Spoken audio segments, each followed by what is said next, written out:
are we? Good afternoon. Thank you for joining. Can folks hear me okay? All right, fantastic. So my name's Elliot Menchik. I'm the Chief Digital Officer. It's sort of a strange title, but a little more common these days for a company called Resilience. And we're in the biomanufacturing space. And I think, I hope to tell you a little bit about our story, what it is we've been doing as a rather unusual startup, and kind of some of the bigger unblocks we've gotten through working with AWS and more things to come in our sector.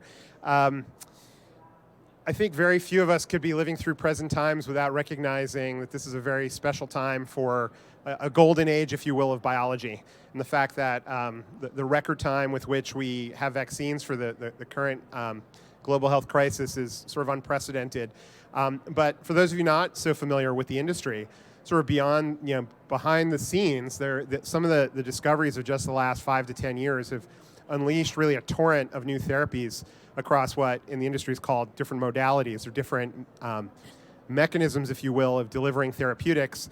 And some of the more exciting ones or even can have the potential and have been proven to be totally curative. So things like cell therapies, where it's possible to take cells of an individual and re-engineer them and reinfuse them to fight cancer and provide regenerative medicine capabilities. Gene therapies that replace defective genes and bring entirely new cures to the market that have just never really even been envisioned before. Nucleic acids, things like mRNA, which many of us in this audience are benefiting from today, and then a class of vaccines and then biologics like antibodies. And what these all have in common is that they're incredibly difficult to make. And in some ways, you can think about it as sort of advanced brewing, where essentially to make these things, we can't engineer them by hand. We have to harness biology itself. We have to grow cells, and then we have to take those cells and extract from them what it is we're trying to produce and purify it, and then turn it into things of very high quality that will be delivered into our loved ones. That difficulty is also combined with an industry that has really not invested very heavily in the art of how you make things. And in fact, art is a key word here because the world is highly artisanal. And it's sort of a privileged few companies that actually have the ability to take something that's a discovery and then turn it into a physical product. So in other words, take that recipe and brew it up. And what does that recipe look like and how do you industrialize that? So to do this, it's really the province of the very few. Imagine in the IT industry a world where you had to build your own data centers, and of course we're here at Reinvent where that's something almost of the past. But in our world, you need laboratories, you need factories.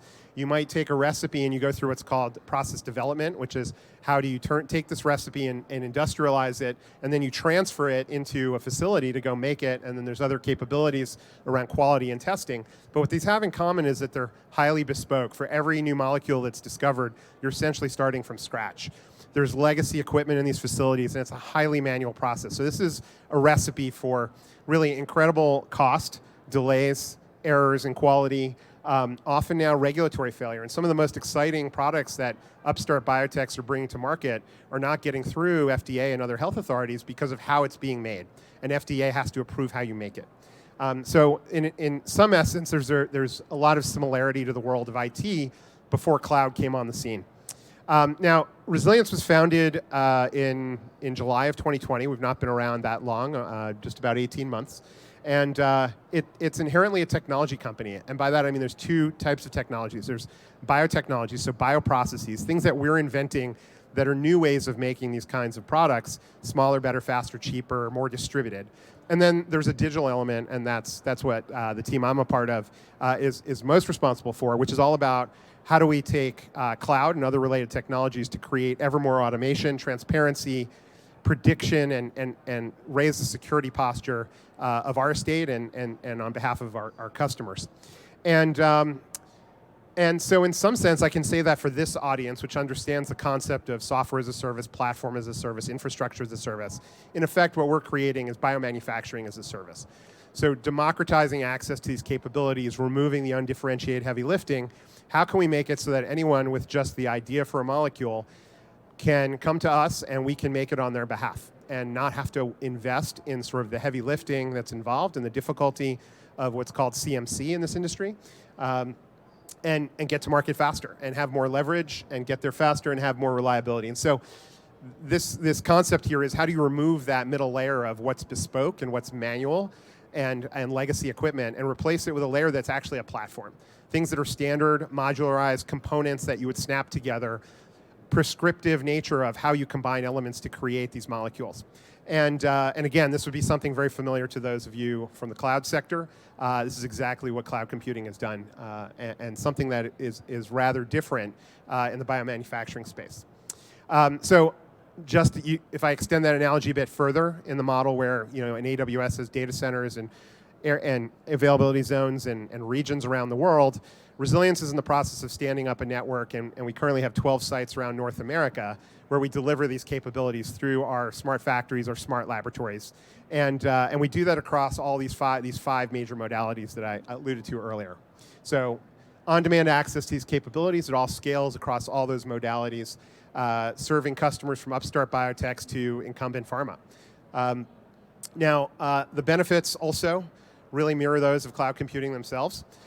So you can appreciate that if you are a biotech, you now have ability to use proven platforms, reduce complexity, you can outsource that heavy lifting, you can do more with less, you can scale across different scales, we can do any modality. Again, this is a heavily CapEx investment sort of industry, so moving that to pay-as-you-go, largely OpEx, is something rather new, and something we're doing from a business model is we look to share risk with our customers. It's not just a fee-for-service business. So this is all about how do we give leverage to customers. We believe that having smart factories, smart laboratories, more automation, and a digital-first, cloud-native approach ultimately allows us to perform at levels that really haven't been seen in this sector before in terms of quality, speed, yield, reproducing batch after batch, making this more accessible to anyone, obsolescent-proof, and having capacity, having it be domestic, having it available and on demand with no downtime. Again, this is all about getting to speed to market. And then there's a whole element around confidence, which is really compliance. This is a heavily regulated industry, so we have to comply with current good manufacturing practices that are required for FDA-approved products and approved products in other countries as well. And then there's a whole set of other compliance regimes that come from the IT sector and government business and things of that nature. We also bring the sensibility of a tech company to the security posture of our company. In fact, it's, for us, priority zero, as it is for many or most technology companies. So this is all about how do we harden our facilities, how do we protect the intellectual property with which we're entrusted, and how do we create a fault-tolerant supply chain, something that we've all had some difficult experiences with in the last couple of years. And then finally, and this is perhaps the most radical thing we're doing, is bringing transparency to a sector. Typically, when you lean on a manufacturing partner and you give them your recipe to make your product for you, you have zero insight into what's happening. And for us, it's really how do we give customers complete transparency, everything from raw material to finished product, as it's being made, being able to watch the critical process parameters, see what's happening in your bioreactor, see us investigate where there are alarms going off, being able to collaborate in real time with the teams who are making this or who are helping develop the formula. And we're finding that customers are very excited about this, that they literally cannot wait to have more transparency to what we're doing on their behalf. And it's not an easy thing to do, given the heterogeneity of systems and data sources that are typically across a manufacturing network. So in some sense, we really believe this is all about reinventing the customer experience. And to give that transparency, we have to have smart labs and smart factories. And so a big part of what our team does is really philosophically, how can we automate just about everything we do? How do we remove humans from things they shouldn't be doing? And then how do we give superpowers, if you will, to things that humans have to do? And so that's really what the digital team exists to do. Doing this in biotech and biomanufacturing is really somewhat challenging. Infrastructure is largely on-prem, heterogeneous systems everywhere, aging and obsolete equipment, proprietary devices that were never designed with security in mind. We rely on many third-party applications that are standard in the industry. These tend to be monolithic. They're not cloud-friendly. Some of them have to live very close to the shop floor, so getting them into the cloud can be a challenge. Data can typically be siloed all over. As we're building facilities, we're also buying facilities at the same time. We wind up with facilities that have grown up just running on paper, and you might be shocked to know that the vast majority of manufacturing facilities in biopharma run on paper. And so we have processes that are highly manual, highly regulated, yes, of course. And then, of course, we have the challenges of other organizations, a globally distributed workforce, some folks who are concentrated at sites, others that are scattered. And then this is an industry that relies very heavily on people who are not necessarily full-time employees of your company. So there's a wide range of vendors involved, consultants, other types of contractors as well. So these are all a lot of challenges in all the domains of people, process, and technology for what we're trying to do. So the digital team really literally touches everything across our entire enterprise. I won't bore you with every single aspect of what we do, but just there are many different functional areas of the company that we have to enable and automate. We do take a microservices approach, and apologies for this eye chart. It's really not to understand every single line here, just that we're taking an approach of it's not necessarily about buying a piece of software. It's about what are the capabilities we're trying to give our teammates internally, and how do we organize around those services, and how do we make smart build versus buy decisions, where we can find great products in the market that serve the ability and can give that function and do it in a microservices sort of way. We want to do that. And so there's an emphasis on interoperability, on security, and on cloud friendliness. But oftentimes we find some of the capabilities, and the big missing one you'll see in a moment is in customer experience. There may not be products in the market, and then our team goes and builds those capabilities ourselves. So we do rely on a heterogeneity of best-in-breed applications, standing up literally in the span of a year, hundreds of applications to run our enterprise. But there are quite a few places where we need to build capabilities ourselves. And so that's primarily today what the customer interface looks like in terms of something that just doesn't exist. Like, what's the equivalent of the AWS console in a context of you've brought your recipe to be made by your biomanufacturing partner? Can you log in? Can you see us working on the product and as it's being manufactured? So we're very excited. We're having our first customers now start to get access to this in our facilities, and it literally gets better every week as we ship more and more code. This would not be possible if data wasn't at the center of your universe, and for many biomanufacturing companies, actually the center of your universe is typically like the ERP. It's kind of the enterprise resource planning system sits there, manages the master data, and everything kind of comes and goes through that monolith. For us, it's really about how do we unlock the data that lives at the edge, whether those are instruments in the laboratory or those are the OT, the operational technology equipment on the shop floor, and how do we get that to the cloud where we can do useful things with it, and both feed our own applications, but also feed our people with the data and the insight, predictive capabilities that they're going to need. So this had to be the philosophy right from the start, and remains something we're building out. Obviously, AWS offers many of the building blocks that we rely upon to do this at a native level. But again, it's sort of like the challenge is oftentimes we have applications that have to live at the edge, close to the shop floor, to do certain things like take information off the programmable logic controllers, off other devices, and capture that data for the end users to engage with, and then be able to move that into a centralized environment where we can do more things with it than have been done before. So I'm going to go through like 3 quick use cases of how are we using AWS in some ways that perhaps were surprising to us to try to bring this vision to life. The first is this world of hybrid cloud. Probably the biggest shock for me early in my days at the company was going to our first factory that we had acquired, and they asked to tour the data center. And I actually was at AWS prior to taking this gig at Resilience, and forgot that people had data centers. And lo and behold, we do. And what do you do about that? And apologies for the analogy here, but like we're very much invested in if we can't put everything in the cloud, how do we move the cloud closer to the factory?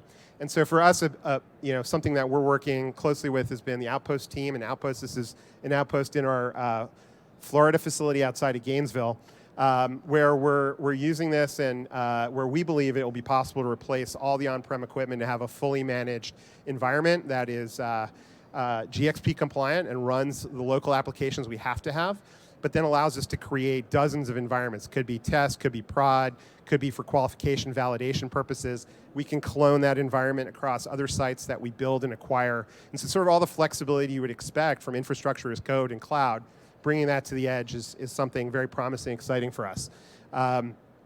So one Backplane, unlimited environments for low latency applications. This is just some screenshots from the SCADA system that we've been working with, a product called Ignition from Inductive Automation. The second category, you can't be in this industry without always thinking and working in a compliance regime. And actually, we have multiple compliance regimes, but one of the more challenging ones has to do with good practices, so good manufacturing practices in particular. And this is another thing that's very new for people from tech joining us. What's this GXP thing? What does this mean? Well, obviously, if we're creating products that go into loved ones, there has to be a lot of care around what are the controls in place to make sure that we're making exactly what we said we were going to make. And there's two key things that factor in cloud. One is the process of qualification. So this is infrastructure and proving that what you installed is infrastructure, is what you said it would be, and then validation that the systems running on that infrastructure are doing what they're supposed to be doing. So it's a very documentation-heavy, historical process in this industry, and not one that was really originally written for a world where cloud exists. It was really written around servers and storage that you would rack and stack. So again, this is a place where we're trying to bring concepts of agile and modern software development to the world of GXP. We're not the only ones doing this. We're fortunate to be part of a community of other entities that have been working on this before us and continue to work with us on this. But when you think about developing applications, it's how do you provision the infrastructure? How do you do the testing and reporting and delivery? This is all historically manual. Same for the qualification and validation. Which services from an AWS would you turn on, and are you allowed to turn them on? And there's a whole process around qualification of those services, and then the document reviews and approval, all typically manual, very lengthy. And then operationally, how do you monitor the environment, and how do you make sure that changes and releases are done in a way that's compliant and maintaining this validated state all the time? Again, all typically pretty manual. So some of the things we're working on very actively is how do we use AWS and components of AWS to be able to create a regulated landing zone for our workloads in the cloud, so we can automatically have GMP compliant landing zones for our workloads. How do we do software and system development lifecycle in a way that's GXP compliant and move to a fully automated state? How do we automatically whitelist AWS services that we want to use? How do we automate the qualification processes? And then how do we have a compliance dashboard so that when an auditor comes to visit, it's not that they're sitting in a room with binders of paper. They can actually see that not only are we doing continuous compliance, it's automated compliance, that we would know within seconds of something being out of spec in a way that was previously not even envisioned by some of these regulatory authorities. So there's a host of AWS services that are involved in this as well. And then the last one I'm going to touch on, this is perhaps one of the less sexy products one comes across amongst the hundreds of services that AWS has, but workspaces, virtual desktops. It's amazing how useful this can be. Part of it has just been this explosive growth that we've had. The company started a little over just about 18 months ago. We're cresting 2,000 people now. And again, many of those are not full-time employees. I'd say something like 400 or 500 are not. And then we're living through this supply chain shortage. Where do we get laptops to even provision for all these people as we're growing this fast? How do we deal with these environments where we have vendors coming in and out, consultants coming in and out, who should have much more regulated access than just a full device from us? We have a world of instruments in our laboratories with attached PCs that rapidly become obsolete. We need to have an ability to securely and remotely monitor and maintain the many hundreds of devices, physical devices, spread across our estate. So this is a place where Workspaces has actually just been a Swiss Army knife for us, again and again, giving us capabilities to match this sort of hyperscale growth in a way that we probably hadn't anticipated originally. So just in terms of, I'm obviously borrowing the Amazon phrase here, it's always day one. We very much believe that at Resilience. We believe we're amongst the fastest growing tech or biotech companies ever. Some of our founding investors here are RH8 VC, NEA, and GV. There are many others who are now on board. Over 2,000 folks. Our team alone is over 150 people. 12 sites across North America, 4 operating GMP facilities. We've done 3 rounds of financing so far. A number of acquisitions drive this growth and building this network. And 2022, there's a lot more to come. So that's my not so subtle pitch that yes, we're hiring, like I'm sure everyone here. And we hope folks will join us in in this journey to completely change the way folks can bring their novel biotherapeutics to market. So thank you.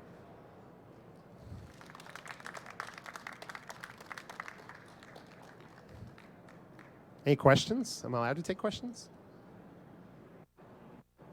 Yeah.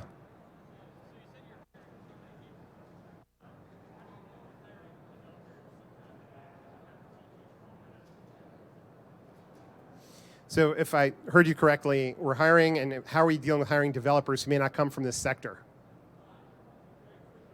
Quickly, in a quick way, yeah. It's a great question. Very quick, a few of us got here who did not have sort of the deep biology background. We started immediately realizing in the conversations with our colleagues we needed to capture the information from a knowledge management standpoint of like, what would someone who's new want to learn quickly? So we've done a lot of work around onboarding and onboarding materials for people coming from outside the sector. And then there's really no substitute for sort of being thrown in the deep end of actual projects and coding. So I would say everything we work on has domain experts who do come from the industry, and there's lots of colleagues to lean on. But it's just as important that those colleagues learn from us about how tech is done. It's somewhat even like mind-blowing for many folks to think about like instances being cattle, not pets, right? That concept, or what a CI/CD pipeline looks like. What does modern quality look like in software development?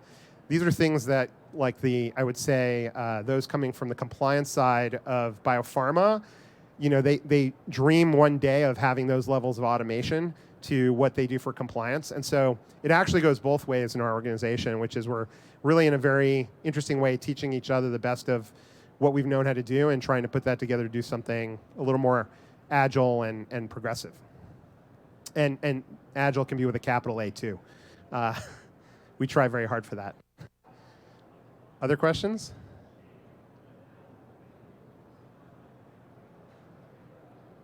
Yeah, Kevin.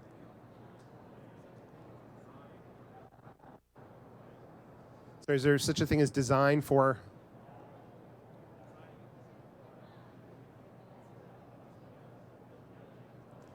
Oh, sorry, I can't really hear you very well.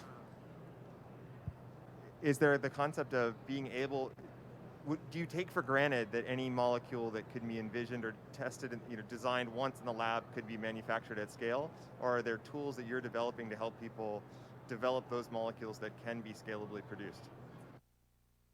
Yeah, that's a fantastic question. First thing I would say is we're really just doing biology. We're not doing any chemistry, small molecule stuff. So, but that's still a vast state space of what it may take to make something. We are developing tools that make it easier to take your recipe and then make that at scale. Things like, oh, we've seen that recipe before. It looks a lot like one of these others, and we know how to make those. So we're not going to start from scratch with what's the process for making that.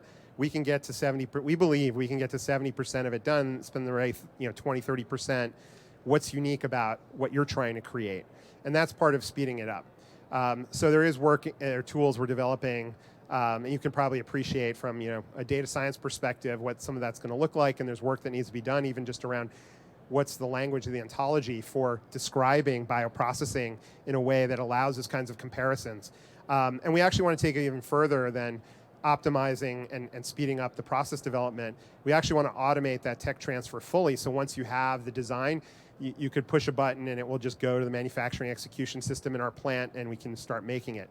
Because today, standing up a new manufacturing line, easily 9 months, sometimes 18 months, even when you know how to make it. That it's just a very time-intense, labor-intense process. So anything we can do to compress that by being smarter about digital components and automation standardization will only help. But it's still very early days for that. Yeah, all you. Good to see you. How are you? How do you think about IP leakage across customers, right? So a new customer's going to come in, they're going to force you to bulldoze a new pathway, a new set of processes, but then they kind of make it easy for competitors to come in and use Resilience's services. So, maybe the days of manufacturing being your secret sauce are gone now, or how do you protect customer IP in that world? Yeah, it's a great question. We obviously take customer IP extremely seriously. It's part of why we invest so heavily in the security posture and safeguarding the information we're with. But there's also an element of like what is the competitive differentiation here, and the commonality in how you put the various stages together of the bioprocess. I'm not sure who would think of that as their IP advantage necessarily, as opposed to the structure of the molecule. Or again, there's going to be commonalities, sort of least common denominator, but there's still unique things to every process you're going to have to do. And I think there's a lot of analogies to the data science machine learning world, which is like, how would you ever develop the algorithms in the first place if you didn't have a data set that you could work on anonymously in some way? And then maybe flush the data set altogether once you have the model. And so that's going to have to be part of the world we're entering here, which is we have to be able to learn from the commonalities across these processes in a way that doesn't violate the confidentiality of our customers. And I'm not saying that's super straightforward. It's definitely an active conversation with customers about how we do this. But this is not also, the manufacturing of it has not historically been an area of investment for many of these companies. It's sort of seen as almost a necessary evil. I've got this thing, I got to put it through clinical trials, I want to get it to the market very quickly. Now I got to go build a team and spend hundreds of millions of dollars just to make it. Why would I do that? If I were a startup, I wouldn't go build a data center and go rack and stack my own equipment anymore. You're just going to turn on the instances you need, because that's not where your differentiation ought to be. And it's a thesis, but we believe that's not where the differentiation should be for therapeutics companies. That they really should lean on those who are best suited to do it and not get hung up around the cost, the time, and the regulatory failure that might come if you're trying to build this from scratch the first time. So we have to have that learning loop so that we can get more operationally efficient on behalf of customers. But we are doing it on behalf of customers so that we can serve more and get them to market faster.